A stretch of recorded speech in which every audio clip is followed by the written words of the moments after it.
साथियों, जय भीम, जय भारत, जय संविधान। मैं बहुजन दस्तक एंड कॉन्स्टिट्यूशन चैनल से गौतम रत्ना, और आज हम बात कर रहे हैं बाबा साहब भीमराव अंबेडकर के परिनिर्वाण दिवस पर। सबसे पहले हमारा बाबा साहब अंबेडकर के परिनिर्वाण दिवस पर उनको नमन और श्रद्धांजलि।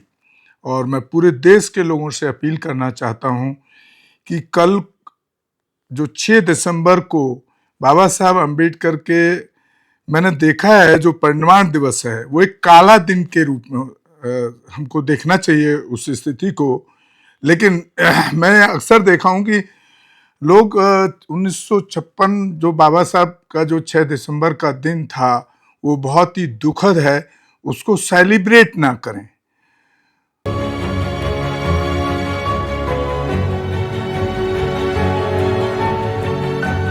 उसको अगर बाबा साहब अंबेडकर को अगर आप लोगों को श्रद्धांजलि देनी है तो बजाय आप सेलिब्रेट करने के, उसका उत्सव मनाने के, या उस पर उस तरह के प्रोग्राम जिस तरह से मैं देखता हूं, हाँ 14 अप्रैल को आप सेलिब्रेट कर सकते हैं उनके जन्मदिन को, लेकिन जो 6 दिसंबर का दिन है वो पूरे देश के लिए काला दिन के रूप में मनाना चाहिए कि उससे दुखद ब्लैक डे हमारे जीवन के लिए, हमारे भारत के लिए हो ही नहीं सकता।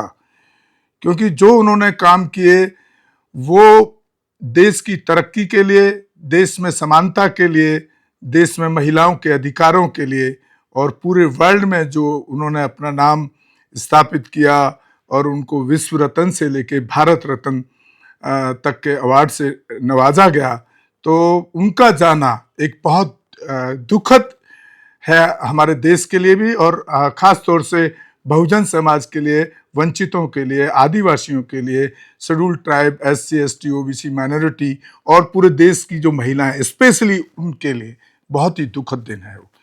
तो एक इसको सेलिब्रेट ना करें।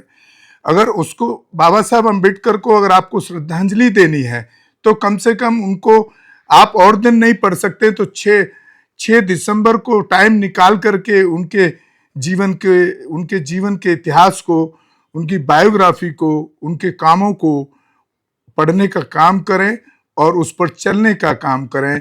वही एक बाबा साहब अंबेडकर के प्रति उससे ज़्यादा सच्ची और अच्छी श्रद्धांजलि और उनको नमन करना, इससे ज़्यादा और कुछ हो नहीं सकता। मैं ऐसा मानता हूँ। मैं उनके आज इसलिए आपको लाइव पर भी हूँ, इंस्टाग्राम पर भी आप लाइव देख रहे हैं, फेसबुक पर भी लाइव देख रहे हैं, और जो लाइव पर नहीं है या जो नहीं देख पाए वो हमारे चैनल इस एपिसोड को बहुजन दस्तक एंड कॉन्स्टिट्यूशन न्यूज पर भी देख सकते हैं। तो साथियों, यहाँ मैं आपको बाबा साहब के जीवन की जो आखिरी दिन है, आखिरी रात, जो 5 दिसंबर का दिन उनका कैसे बीता, जो 6 दिसंबर को पता लगी कि बाबा साहब नहीं रहे, लेकिन 5 दिसंबर के दिन भी उनकी दिनचर्या क्या थी, उनके साथ क्या क्या घटनाएं हुई, वो बड़ा मार्मिक हैं। मतलब अगर उन घटनाओं में आप जाएं तो आप आंसू नहीं रोक पाएंगे। तो मैं वो आपको बताने के लिए कोशिश कर रहा हूं। 5 दिसंबर 1956 की सुबह डॉक्टर भीमराव अंबेडकर देर से सोकर उठे। 16 वर्षों से उनके सहायक रहे नानक चंद रत्तू उनके उठने का इंतजार कर रहे थे। उनके जागने के बाद उन्होंने दफ्तर जाने की इजाजत मांगी। अब घर पर रह गई पत्नी सविता अंबेडकर और डॉक्टर अंबेडकर मालवंकर, जो मुंबई से उनके स्वास्थ्य की जांच के लिए आए हुए थे। दोपहर में सविता और डॉक्टर मालवंकर सामान की खरीदारी के लिए बाजार चले गए। घर लौटने में देर हो गई। बाबा साहब अंबेडकर घर पर ही थे। जब शाम 6 बजे रत्तू ऑफिस से वापस लौटे तब तक श्रीमती सविता अंबेडकर बाजार से नहीं लौटी थी। बाबा साहब अंबेडकर इस बात से बहुत नाराज थे। उन्हें लग रहा था कि उनका ध्यान नहीं रखा जा रहा है। रत्तू ने उनकी नाराजगी महसूस की। डॉक्टर बाबा साहब अंबेडकर ने रत्तू को टाइप करने के लिए कुछ काम दिया। जैसे ही रत्तू लौटने वाले थे तभी श्रीमती सविता अंबेडकर लौट आई और अंबेडकर गुस्से पर काबू नहीं रख सके। उन्होंने कुछ सख्त बातें कहीं।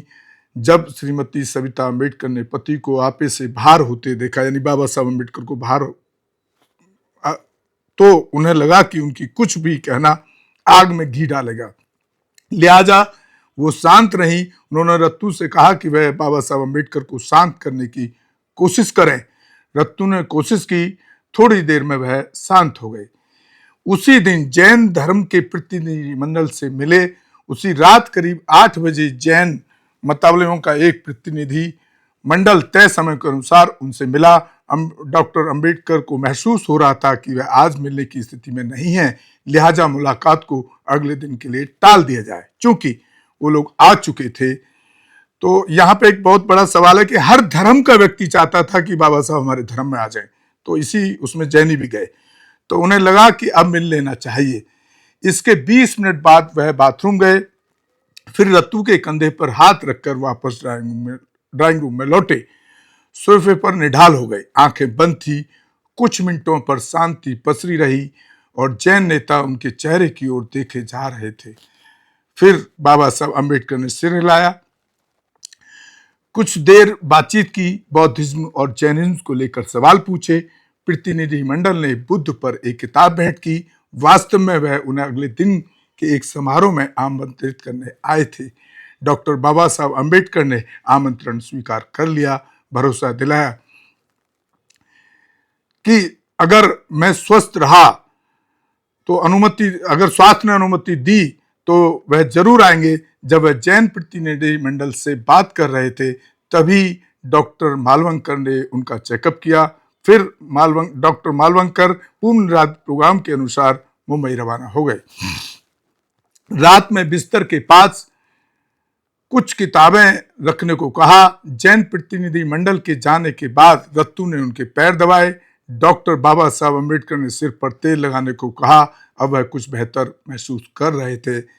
अचानक रत्तू के कानों में गाने की आवाज आनी शुरू हो गई। डॉक्टर बाबा साहब अंबेडकर आंखें बंद करके गा रहे थे। उनके दाएं हाथ की उंगलियां सोफे पर थिरक रही थी। धीरे धीरे गाना स्पष्ट और तेज हो गया। डॉक्टर बाबा साहब अंबेडकर बुद्धम शरणम गच्छामि को पूरी तन्मयता से गा रहे थे। उन्होंने इसी गाने का रिकॉर्ड रेडियोग्राम पर बजाने के लिए कहा। साथ ही रत्तू से कुछ किताबें और द बुद्धा एंड धम्मा का परिचय और भूमिका लाने को कहा। उन्होंने इस सब को अपने बिस्तर की बगल में टेबल पर रखा ताकि रात में इन पर काम कर सकें। रात में थोड़ा चावल खाया और फिर कुछ लिखा। कुछ समय बाद रसोइया सुनामा खाना तैयार होने की बात बताने आया। अंबेडकर ने कहा कि वे केवल थोड़ा चावल खाएंगे और कुछ भी नहीं। वह अब भी गाना बुदबुदा रहे थे। रसोइया दूसरी बार आया। वह उठे और डाइनिंग रूम में गए। वह अपना सिर रत्तू के कंधों पर रखकर वहां तक गए। जाते हुए अलमारियों से कुछ किताबें भी निकालते गए। मतलब देखिए आप, आखिरी दिन भी वो पढ़ाई में मशगूल थे। उन्हें भी टेबल पर रखने को कहा। रात के खाने के बाद वह फिर कमरे में आए। वहां वह कुछ देर तक कबीर का गाना चल कबीर तेरा भव सागर देर तक बुदबुदाते रहे। फिर बेडरूम में चले गए। अब उन्होंने टेबल पर रखी उन किताबों की ओर देखा जिसे उन्होंने रत्तू से रखने को कहा था। किताब द बुद्धा एंड हिज धम्मा की भूमिका पर कुछ देर काम किया, फिर किताबों पर ही हाथ रखकर सो गए। 6 दिसंबर की सुबह 6:30 बजे सुबह जब श्रीमती सविता अंबेडकर हमेशा की तरह उठी तो उन्होंने बिस्तर की ओर देखा और पति के पैर को हमेशा की तरह कुशन पर पाया। कुछ ही मिनटों में उन्होंने महसूस हुआ कि डॉक्टर बाबा साहब अंबेडकर के प्राण पखेरु उड़ चुके हैं। उन्होंने तुरंत अपनी कार नानकचंद रत्तू को लेने भेजी। जब वह आए तो श्रीमती सविता अंबेडकर सोफे पर लुढ़क गई। वो बिलख रही थी कि बाबा साहब दुनिया छोड़कर चले गए। रत्तू ने छाती पर मालिश कर हृदय को हरकत में लाने की कोशिश की। हाथ पैर हिलाया डुलाया, उनके मुंह में एक चम्मच ब्रांडी डाली, लेकिन सब कुछ विफल रहा। वे शायद रात में सोते समय ही गुजर चुके थे। दुखद सूचना तेजी से फैली। अब श्रीमती सविता अम्बेडकर के रोने की आवाज तेज हो चुकी थी। रत्तू भी मालिक के पार्थिव शरीर से लगकर रोए जा रहे थे। ओ बाबा साहब, मैं आ गया हूं, मुझको काम तो दीजिए। कुछ देर बाद रत्तू ने करीबियों को दुखद सूचना देनी शुरू की। फिर केंद्रीय मंत्रिमंडल के सदस्यों को बताया। खबर जंगल में आग की तरह फैली। लोग तुरंत नई दिल्ली में 26 अलीपुर रोड की ओर दौड़ पड़े। भीड़ में हर कोई इस महान व्यक्ति के आखिरी दर्शन करना चाहता था। तुरंत मुंबई खबर भेजी गई। बताया गया कि उसी रात में उनका पार्थिव शरीर मुंबई लाया जाएगा, जहां बौद्ध रीति रिवाजों से अंतिम संस्कार किया जाएगा। सविता अम्बेडकर चाहती थी कि अंतिम संस्कार सारनाथ में हो। हालांकि इस पर विवाद भी है। कुछ लोगों का कहना है कि श्रीमती सविता अम्बेडकर ने इस बारे में बेटे यशवंत राव को कोई सूचना नहीं दी। वे सारनाथ ले जाकर उनका अंतिम संस्कार करना चाहती थी। दरअसल 4 साल पहले डॉक्टर बाबा साहब अम्बेडकर को लगने लगा था कि वह ज्यादा जीवित नहीं रहेंगे। इस बारे में उन्होंने अपने खास सहायक बाबूराव गायकवाड़ को पत्र भी लिखा था कि वह ऐसी घटना की तैयारी पहले से ही करके रखें। मुंबई में चौपाटी में हजारों लोगों ने उनके अंतिम संस्कार में हिस्सा लिया। तो साथियों, आप उनका जो अंतिम समय, जो लास्ट डे था, वो मैंने आपको बयां किया कि किस तरीके से एक लास्ट स्टेज तक, मरते दम तक भी बाबा साहब अम्बेडकर का किताबों से लगाव और बुद्धिज्म से जो लगाव है, वो सब इसमें बिल्कुल साफ साफ झलकता है, दिखता है। और इसमें मैं अगर एनालिसिस करूं तो श्रीमती सावित्री बाई अम्बेडकर, जो उनकी दूसरी पत्नी थी, उनसे उससे मतलब उनका मार्केट चले जाना और शाम को लेट तक आना, ये भी एक सोचनीय विषय है कि जब वो इस तरह की पीड़ा से और इस तरह की तकलीफ़ों से गुजर रहे थे, तो शायद ये तो आप लोगों को सोचना पड़ेगा कि क्या था क्या नहीं था। ये तो उनकी पर्सनल लाइफ है, इस पर हम ज़्यादा कुछ कमेंट नहीं कर सकते हैं, नहीं बोल सकते हैं। लेकिन आप ये देखिए कि बाबा साहब अम्बेडकर के जितने भी धर्म के लोग थे, वो हर धर्म के लोग चाहते थे कि वो हमारे धर्म में अगर परिवर्तित हो जाएं तो उनकी भारत के अंदर, चाहे वो मुस्लिम समाज, तो क्योंकि मुस्लिम प्रतिनिधि भी उनसे मिला था, ये बहुत पहले की बात है, या और मुस्लिम के अलावा हिंदू महासभा वाले लोग भी उनसे मिलने गए थे। उसी तरह उस दिन जैनियों का मिलना भी उसी एक पार्ट का हिस्सा है कि हर शख्स, हर संप्रदाय के लोग, हर धर्म के लोग बाबा साहब अम्बेडकर को चाहते थे कि बाबा साहब अम्बेडकर हिंदू चाहते थे कि वो हिंदू धर्म को ना छोड़ें, और जो दूसरे धर्म के लोग थे वो चाहते थे कि हमारे धर्म में वो आ गए तो इस देश की जो जनसंख्या है वो उस धर्म के बाहुल जनसंख्या हो जाएगी, एक बहुत बड़ी जनसंख्या उस धर्म की होगी, उस धर्म के फॉलोवर हो जाएंगे। लेकिन बाबा साहब ने, चाहे किसी ने किसी तरह का प्रलोभन दिया हो, किसी तरह की कोशिश की हो, लेकिन बाबा साहब अम्बेडकर ने अपनी विवेक और बुद्धि से बुद्धिज्म को स्टडी सारे धर्मों को किया। लेकिन सारे धर्मों को पढ़ने के बाद बाबा साहब ने यही फैसला लिया कि सिर्फ बुद्धिज्म ही एक ऐसा धर्म है जो वैज्ञानिक है, तर्कशील है, साइंटिफिकल है, उसमें कास्ट सिस्टम नहीं है, जातिवादी नहीं है, अंधविश्वास नहीं है, पाखंड नहीं है, पूजा नहीं है। इसलिए बाबा साहब अम्बेडकर ने बुद्धिज्म को 14 अक्टूबर 1956 को अपने मरने से कुछ ही दिन पहले उन्होंने बुद्धिज्म की दीक्षा ली।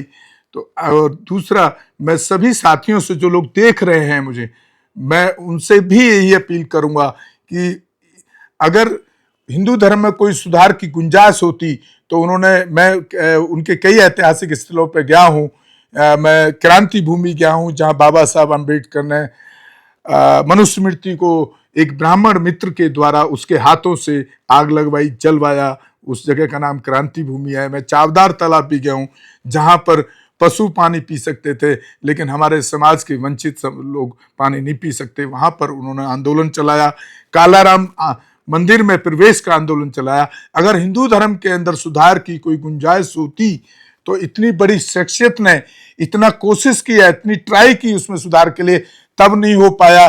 तो आज के इन हिंदुओं से जो कट्टरवादिता पर देश को चला रहे हिंदू राष्ट्र की बात करते हैं, उनसे आप कैसे उम्मीद कर सकते हैं कि वो हिंदू धर्म में इस कास्ट सिस्टम को खत्म करने के लिए कोई भी मुहिम चलाएंगे या उसको बदलेंगे? ये कभी पॉसिबल नहीं है। इसलिए मैं पुनः अपील करना चाहता हूं सभी, खासतौर से बहुजन समाज के SC ST OBC माइनॉरिटी के लोगों से, वो जितना जल्दी हिंदू धर्म को छोड़ देंगे, जितना जल्दी जो बाबा साहब ने काम किया अपने आखिरी स्टेज में, सारे रिसर्च के बाद, सारी एनालिसिस के बाद, पढ़ाई के बाद, अपने कामों के बाद बुद्धिज्म को दीक्षा लिया, बुद्धिज्म को अपनाया, तो आप लोग भी जिस दिन बुद्धिज्म को अपनाने का काम करेंगे, मैं समझता हूं कि बाबा साहब को उससे बड़ी श्रद्धांजलि और कुछ नहीं हो सकती है। और इससे आप जो जाति की रोजाना प्रताड़नाएं झेलते हैं, कभी पानी नहीं पीने दिया जाता है घड़े से, तो कभी बारात नहीं चढ़ने दी जाती है, कभी बहन बेटियों को जाति के नाम पे रेप तक के कांड होते हैं, या उनको मार दिया जाता है, स्कूल छोड़ना पड़ता है, कॉलेज छोड़ना पड़ता है। और मैं समझता हूँ जिस दिन आप एक अच्छी जनसंख्या के अंदर हमारे समाज के लोग बुद्धिज्म को दीक्षा ले लेंगे, जाति से बाहर हो जाएंगे, तो ये आने वाले टाइम में एक ना एक दिन इस तरह के जो उत्पीड़न है अपने आप बंद हो जाएंगे, क्योंकि हिंदुओं की संख्या ही खत्म हो जाएगी। वो 5% 10% रह जाएंगे, तो फिर वो 90% पर वो लोग कैसे अत्याचार कर सकते हैं? ये आप लोगों को सोचना है, आप लोगों को तय करना है। इसलिए मैं तो यही अपील करूंगा।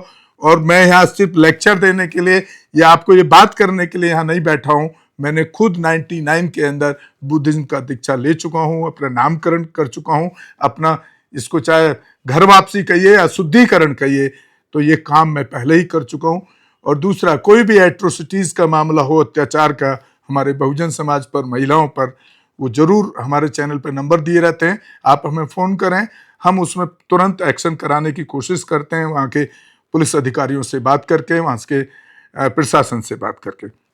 और हो सके तो अगर आपसे हो सके तो एक आर्थिक सहयोग भी करें, चाहे कम हो या ज़्यादा हो, वो आपके ऊपर डिपेंड करता है कि आप कितना एक आर्थिक सहयोग कर सकते हैं, क्योंकि इसको चलाने के लिए, चैनल को चलाने के लिए एक बड़ा खर्चा यहाँ करना पड़ता है। और ये भी मैं बता रहा हूँ कि ये काम मैं अकेले ही करता हूँ। यहाँ पर इतना पैसा नहीं है या यूट्यूब से इतनी इनकम नहीं है, क्योंकि लोग मेरे चैनल को कई लोग बहुत कड़वी सच्चाइयाँ सामने रखता हूँ तो लोग देखते नहीं हैं, और ना देखने की वजह से चैनल से भी कोई 1 रुपये का भी इनकम नहीं है। इसलिए आपसे आर्थिक सहयोग की अपील भी हम करते हैं, हो सके तो जितना हो पाए उतना करें। इसी के साथ मैं आप लोगों से विदा लेता हूँ। जय भीम, जय भारत, जय संविधान, नमो बुद्धाय। गौतम रत्ना, बहुजन दस्तक एंड कॉन्स्टिट्यूशन चैनल से। और हमारे चैनल को ज़्यादा से ज़्यादा शेयर और सब्सक्राइब करें, देखें, ताकि हम इस काम को और मजबूती से कर सकें। धन्यवाद। हमारे चैनल बहुजन दस्तक को लाइक, शेयर, सब्सक्राइब देखना मत भूलिएगा। जय भीम, जय भारत, जय संविधान, नमो बुद्धाय। धन्यवाद। चैनल आर्थिक समस्या से गुजर रहा है।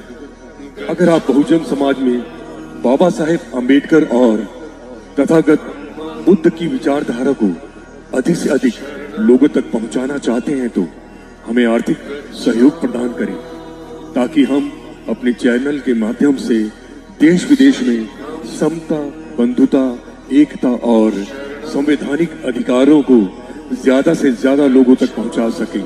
आप अपनी सहायता राशि नीचे लिखे खाते में जमा करा सकते हैं। खाता धारक गौतम रत्ना, खाता संख्या 3169576865 IFSC कोड SBIN 00603336, बैंक भारतीय स्टेट बैंक। आप हमारे बैंक खाते का विवरण स्क्रीन पर भी देख सकते हैं। हमारे channel Gautam films production and raw cinema को लाइक, शेयर, सब्सक्राइब देखना। मत भूलिएगा। थैंक्स। धन्यवाद। मैं गौतम रत्ना गौतम फिल्म्स प्रोडक्शन में आपका स्वागत करता हूँ। आप हमारे प्रोडक्शन हाउस के अंदर अपना कैरियर बना सकते हैं as a film director, as a producer and actor and actress and editor and cinematographer also. अगर आपको फिल्म से रिलेटेड कुछ भी प्रोजेक्ट आपको बनवाना है तो हमारे पास में पूरा सेटअप है, जिसमें फिल्म कैमरा है, शूटिंग लाइट्स है और एडिटिंग है। सारा A to Z एक ही जगह पर आपको हमारे यहाँ पर मिल जाएगा। तो दोस्तों, आप हमें कांटेक्ट कर सकते हैं हमारे नंबर्स पर 9810085714 और 8510005714। हमें मेल भी कर सकते हैं gautamfilmsproduction@gmail.com पर। धन्यवाद।